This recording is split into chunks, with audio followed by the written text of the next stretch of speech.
सामान्यांच्या न्याय हक्कासाठी पाहत रहा फक्त दखनी स्वराज्य। खूप धन्यवाद सर। यानंतर पुरस्कार वितरणाकडे आपण वळणार आहोत। मराठवाडा साहित्य परिषदेच्या वतीने दिल्या जाणाऱ्या भवरलाल अँड कांताबाई जैन फाउंडेशन जळगाव प्रायोजित विशेष वाङ्मय पुरस्काराचं वितरण आता होणार आहे। यशवंतराव चव्हाण विशेष वाङ्मय पुरस्कार 2026 सत्ता बदल राष्ट्रीय चक्रव्यूहाचा भेद या ग्रंथासाठी श्री दत्ता देसाई पुणे यांना दिल्या जात आहे। मी मराठवाडा साहित्य परिषदेचे अध्यक्ष श्री कौतिकराव ठाले पाटील यांना अशी विनंती करतो की त्यांनी या पुरस्काराचं वितरण श्री दत्ता देसाई यांना करावं। पुरस्काराचं स्वरूप आहे शाल, पुष्पगुच्छ, सन्मान चिन्ह व धनादेश।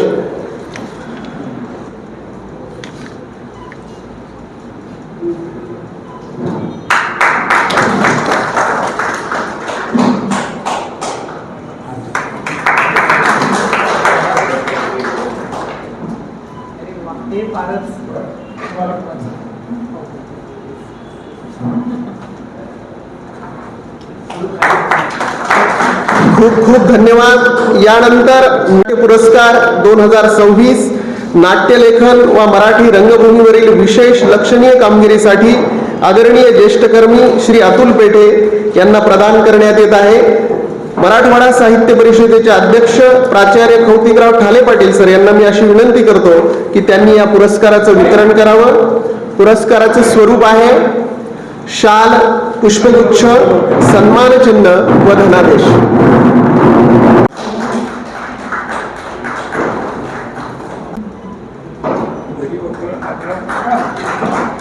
जाधव यांना अशी विनंती करतो की त्यांनी श्री दत्ता देसाई यांच्या सत्ता बदल राष्ट्रीय चक्रव्यूहाचा भेद या ग्रंथावर आपलं भाष्य प्रकट करावं।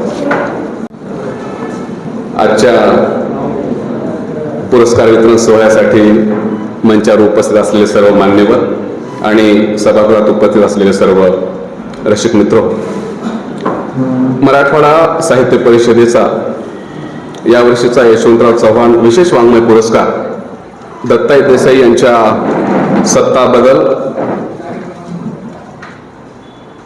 राष्ट्रीय चक्रव्यूहाचा भेद या पुस्तकासाठी आताच आपण त्यांना प्रदान करण्यात आला। ठाले सरांनी हे पुस्तक माझ्याकडे दिलं आणि सांगितलं की तुला या पुस्तकावर 10 मिनिटं बोलायचं आहे पुरस्कार वितरण सोहळ्यामध्ये। मी सरांना विचारलं, म्हणालो असं की गेल्या वर्षीचा हाच पुरस्कार आपण अण्णा सावंत यांच्या फुल टाइमर या आत्मकथनाला दिलेला होता आणि यावर्षी आपण दत्ता देसाईंना देतो। ही दोन्ही नावं डाव्या चळवळीत मार्क्सवादी विचारांनी काम करणारे कार्यकर्ते आहेत, लेखक आहेत। तर ठाले पाटील सर जे म्हणाले ते फार महत्वाचं आहे।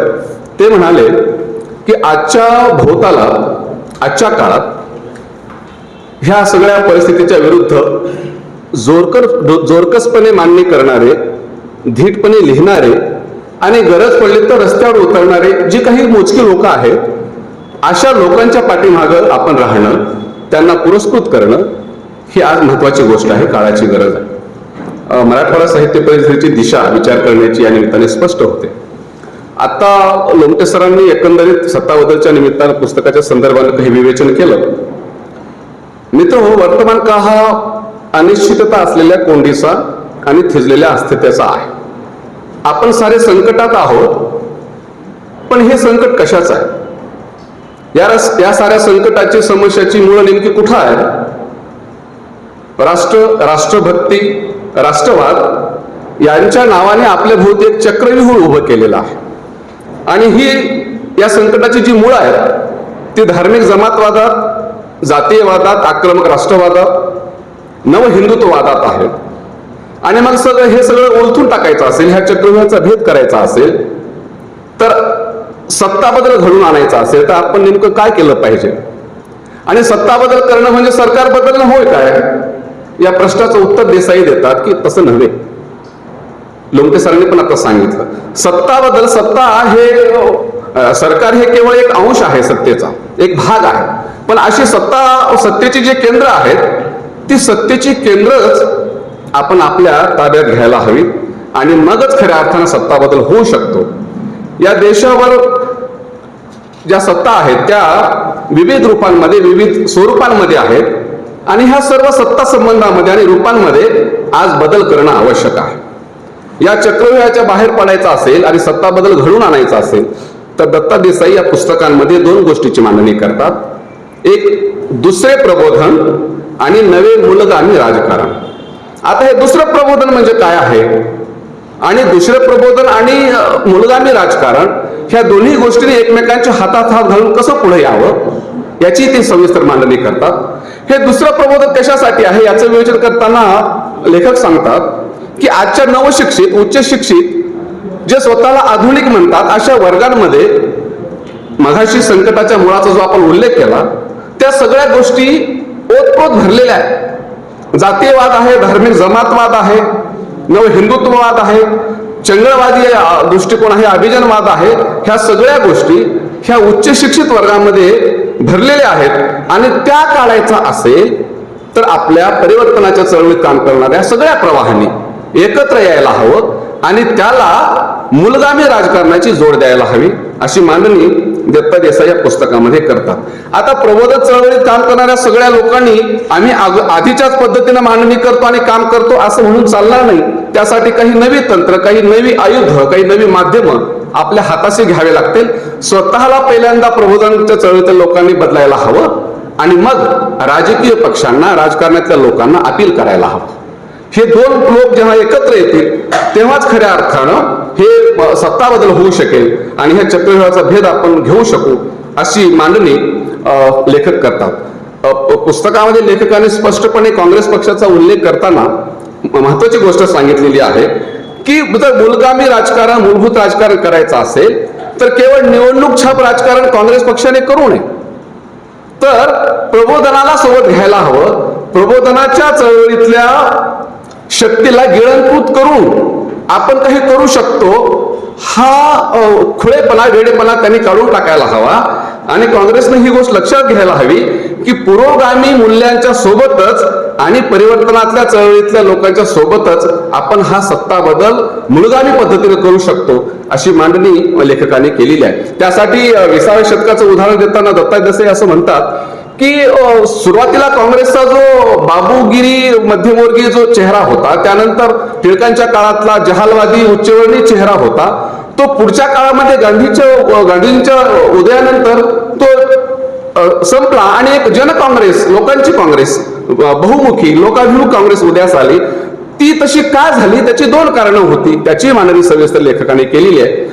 एक जो बाहेरचा दबाव होता तो एक दबाव आणि आतला जो दबाव होता तो एक दबाव, असे दोन दबाव आतले आणि बाहेरचे सातत्याने काँग्रेस पक्षावर पडत होते आणि म्हणून काँग्रेस लोकांच्या दिशेने वळाली.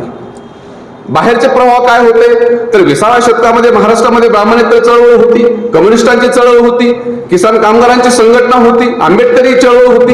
ह्या सगळ्या चळवळींचा जो प्रभाव होता, जो दबाव होता तो एका अर्थाने काँग्रेसवर होता आणि काँग्रेसच्या आत नेहरू असतील, आझाद असतील किंवा सुभाषबाबू असतील यांचा आतला एक आवाज आणि स्वतः बहुआयामी आणि लोकाभिमुख नेतृत्व असलेल्या गांधीजींचं नेतृत्व, ह्या सगळ्याचा मिलाप होऊन काँग्रेस खऱ्या अर्थानं लोकांपर्यंत जाऊ शकली. ते तेव्हाचं रूप, तेव्हाची जन काँग्रेस आजही आपल्या पुढे यायला हवी तरच सत्ता बदल होऊ शकतो, अन्यथा नाही.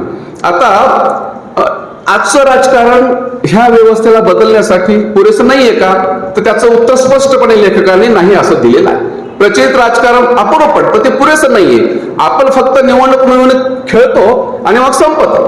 तर तसं न करता ह्या सगळ्या पुढाऱ्यांनी पक्षांच्या राजकारणातल्या एक गोष्ट लक्षात घ्यायला पाहिजे की ह्या सगळ्या प्रबोधनातल्या लोकांना, चळवळींना आपल्या शिबिरातून, आपल्या प्रबोधनातून किंवा कार्यशाळांमधून कार्यकर्त्यांना जागृत करायला पाहिजे. आणि दत्ता देसाई फार गमतीशीर एक उदाहरण देतात, एक प्रसंग सांगतात की काँग्रेसच्या एका तालुक्याच्या अध्यक्षाला कुणीतरी विचारलं की हे सगळे मूलभूत गोष्टी आहेत तुम्हाला माहिती आहेत का तर त्यांनी नाही असं सांगितलं. आम्हाला फक्त ते इकडून तिकडे येणं, तिकीट घेणं आणि निवडणूक लढवणं एवढंच काय माहिती आहे. पण जर आपण केडर बेसवर काही करू शकलो आणि राजकारणातल्या ह्या कार्यकर्त्यांना काही शिक्षित करू शकलो, सुबुद्ध करू शकलो, तरच खऱ्या अर्थाने हे सगळं राजकारण बदलेल. 2022 मध्ये दत्ता देसाई यांच्या घरी एक सगळ्या महत्वाच्या काही लोकांची बैठक झाली आणि तेव्हा त्यांनी जून महिन्यामध्ये जनसांस्कृतिक चळवळीची सुरुवात महाराष्ट्रामध्ये केली. आता ही जनसांस्कृतिक चळवळ काय आहे?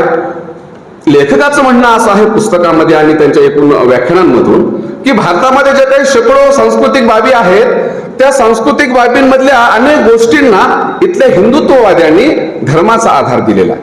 म्हणजे शिल्पकला असेल, वास्तुकला असेल किंवा संगीत असेल, नाटक असेल, ह्या सगळ्या ज्या प्रवाह आणि परंपरा आहेत त्याला कुठेतरी हिंदुत्वाचा आणि धर्माचा आधार दिल्यामुळं आपण प्रबोधनातले लोक त्यापासून स्वतःला दूर ठेवत आहोत, त्यापासून फारकत घेत आहोत. पण इथल्या कष्टकऱ्यांनी, इथल्या स्त्रियांनी, बहुजन समाजातल्या कामकऱ्यांनी ह्या सगळ्या कला आणि ह्या सगळ्या संस्कृतीच्या बाबी निर्माण करण्यामध्ये आणि त्याचा विकास करण्यामध्ये महत्वाचा वाटा उचललेला आहे. आपण त्यापासून स्वतःला दूर का ठेवावं? जर प्रबोधनातल्या लोकांनी ह्या सगळ्या गोष्टीकडे जायला सुरुवात केली तरच खऱ्या अर्थानं ह्या सगळ्या गोष्टी घडून येऊ शकतील. आणि शेवटी हे सगळं करायचं असेल तर महात्मा गांधी, डॉक्टर बाबासाहेब आंबेडकर आणि शहीद भगतसिंग ह्या विचार करण्याच्या ज्या काही 3 प्रवाह आहेत, ह्या तिन्ही प्रवाहांनी आपले हात हातात घेऊन प्रबोधनासाठी सिद्ध व्हायला पाहिजे आणि मूलगामी राजकारणासाठी ह्या सगळ्या पक्षांना बोलवायला पाहिजे. तरच ही गोष्ट निर्माण होऊ शकेल आणि ऐतिहासिक जनआघाडी किंवा जनसांस्कृतिक राजकारण किंवा जनकेंद्रीय धर्मनिरपेक्ष संस्कृती तेव्हाच उभी होऊ शकेल, अन्यथा नाही. या जनसांस्कृतिक चळवळीच्या एका कार्यक्रमात अमरावतीला मी गेल्या वर्षी उपस्थित होतो, चक्रधरांच्या सामाजिक क्रांतीच्या संदर्भानं. तर यांची सगळी जी मांडणी आहे की नवं सांस्कृतिक राजकारण आपण जोपर्यंत करू शकणार नाही तोपर्यंत या राजकारणाला अर्थ होणार नाही आणि त्याच्याशिवाय सत्ता बदल होऊ शकणार नाही. मी देसाई सरांचं अभिनंदन करतो आणि त्यांना पुढच्या कामासाठी शुभेच्छा देतो. धन्यवाद. सामान्यांच्या न्याय हक्कासाठी पाहत रहा फक्त दखनी स्वराज्य.